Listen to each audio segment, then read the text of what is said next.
में राष्ट्रपति राजपक्षे के खिलाफ प्रदर्शन लगातार हो रहा है। प्रदर्शनकारियों ने कई पुलिस वाहनों को फूंक दिया है, जला दिया है, उनको आग लगा दी।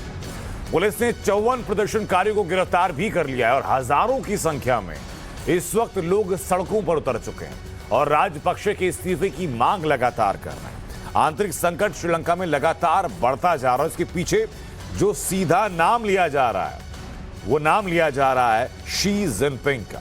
चीन का नाम लिया जा रहा है कि चीन जिम्मेदार है श्रीलंका की बर्बादी के लिए।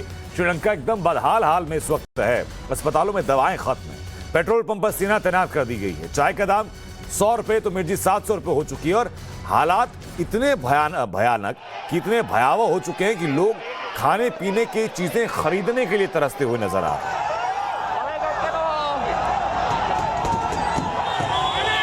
हालात ये हो चुकी श्रीलंका में बिजली संकट बढ़ा तो बिजली बचाने के लिए जो सड़कों पर लाइट्स लगी होती हैं, स्ट्रीट लाइट्स होती हैं, उनको बंद कर दिया गया। लोग प्रताड़ित हुए, सड़कों पर आ गए और वहीं की ये तस्वीरें आपको हम दिखा रहे हैं।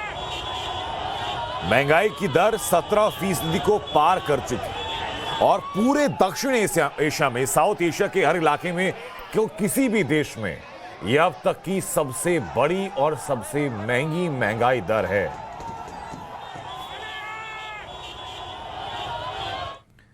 श्रीलंका में हालात गृह युद्ध जैसे हो चुके हैं। चौपट अर्थव्यवस्था के खिलाफ अब लोग सड़कों पर उतरने को मजबूर हो चुके हैं, सड़कों पर हैं। और इन सब की वजह है चीन का श्रीलंका की इकोनॉमी में हस्तक्षेप। चीनी राष्ट्रपति की विस्तारवादी नीति श्रीलंका के लिए अभिशाप बन चुकी है।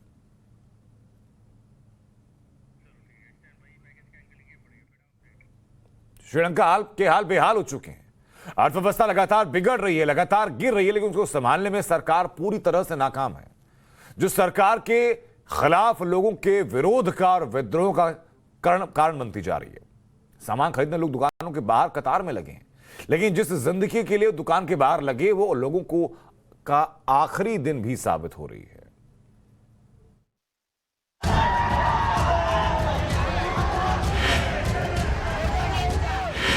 न रोटी, न रोजगार, न बिजली।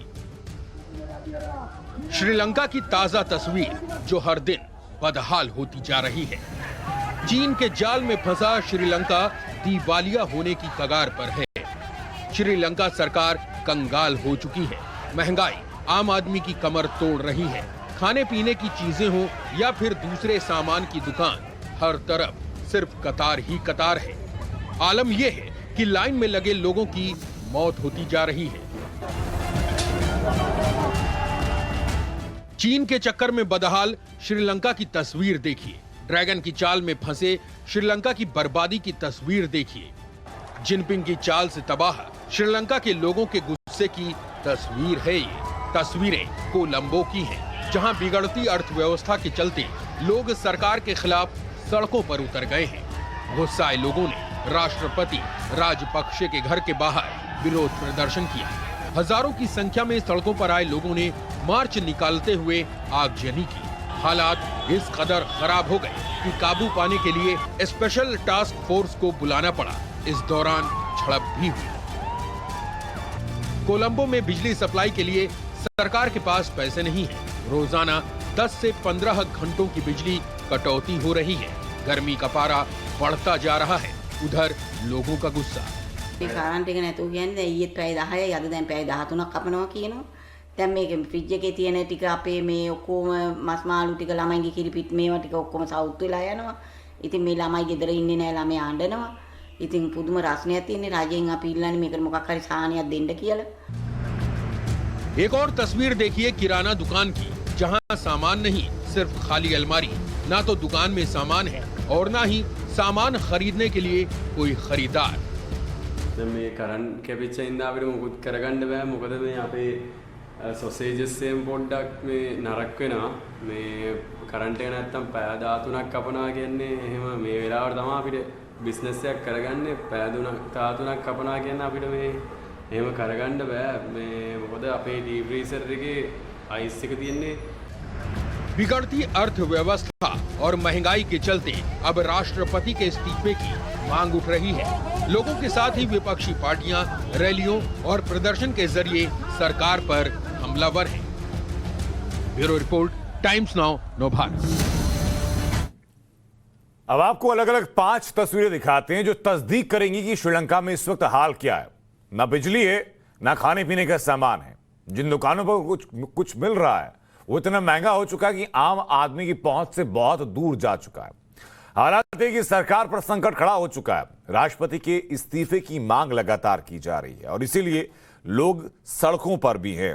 लोग सीधे तौर पर इस गंभीर आर्थिक स्थिति के लिए राजपक्षे सरकार को और विपक्ष को दोनों को जिम्मेदार ठहरा रहे हैं और इसीलिए प्रदर्शनकारी अपना गुस्सा जाहिर कर रहे हैं राष्ट्रपति राजपक्षे के आवास के बाद, जो कि हिंसक प्रदर्शन में भी तब्दील हुआ था। ये तस्वीरें जरा आप देखिए। आपको एक बार फिर दोहरा देते हैं कि श्रीलंका के अंदर जो महंगाई दर है वो 17% है, जो किसी भी दक्षिणी एशिया के क्षेत्र में सबसे ज्यादा है। आप फर्ज ये करके चलिए कि अगर आपको वहां पर एक सिलेंडर खरीदना है तो लगभग 5,000 रुपए का हो जाता है। अगर आपको दूध खरीदना है तो लगभग 2,000 रुपए का लीटर आपको वहां मिलेगा। अगर आपको एक कप चाय लेनी है तो कम से कम 200 से 250 रुपए आपको देने पड़ेंगे। लेकिन ऐसी स्थिति में भी महंगा सामान लोग पहले ले नहीं पा रहे और दूसरा जो लेना भी चाहते हैं उनके लिए दुकानों में सामान उपलब्ध नहीं है। बिजली का संकट वहां पैदा हो गया है। हालात यहां तक पहुंचे कि सरकार को जितनी सड़कों पर लाइटें लगी होती हैं, स्ट्रीट लाइट जो होती हैं, उनको पूर्णतः बंद करना पड़ा। पूरे इलाके में, देश के ज्यादातर हिस्सों में अंधेरा छा गया और इसलिए लोग सड़कों पर हैं। श्रीलंका के खाली होते खजाने और कर्ज तले दबने के लिए चीन जिम्मेदार है। इसके अलावा कौन से वो कारण है जो समृद्धि वाला देश गर्त में उतरता जा रहा है, दिखाते हैं इस रिपोर्ट के जरिए आपको।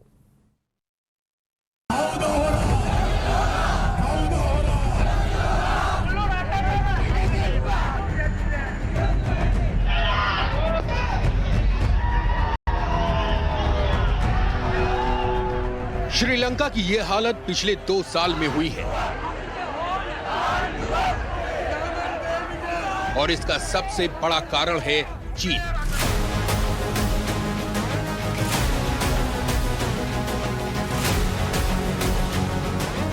चीन के कर्ज ने श्रीलंका की अर्थव्यवस्था को पटरी से उतार दिया। चीन ने शुरुआत में सस्ता और ज्यादा कर्ज देना शुरू किया, लेकिन जब हालात खराब होने लगे तो उसने आर्थिक और राजनीतिक तंत्र पर कब्जा करना तेज कर दिया।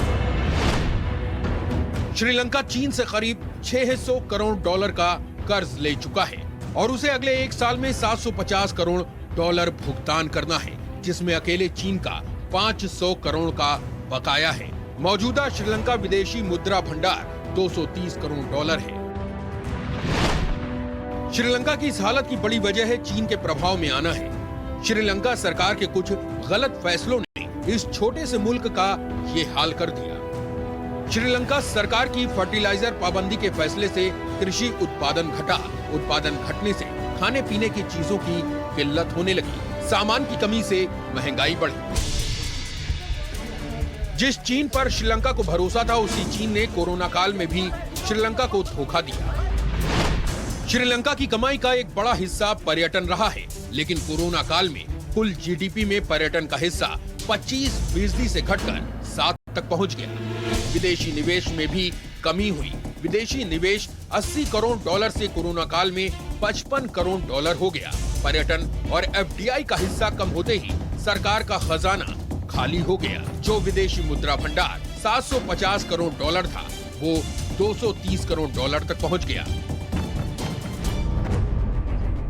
श्रीलंका को उम्मीद थी कि खाली होते खजाने के बीच ड्रैगन से मदद मिलेगी, लेकिन श्रीलंका चीन के लिए बस एक हथियार की तरह रहा, जिसे वो भारत के खिलाफ इस्तेमाल करता रहा। लेकिन जब श्रीलंका कंगाल हो गया तो चीन ने मुंह मोड़ लिया।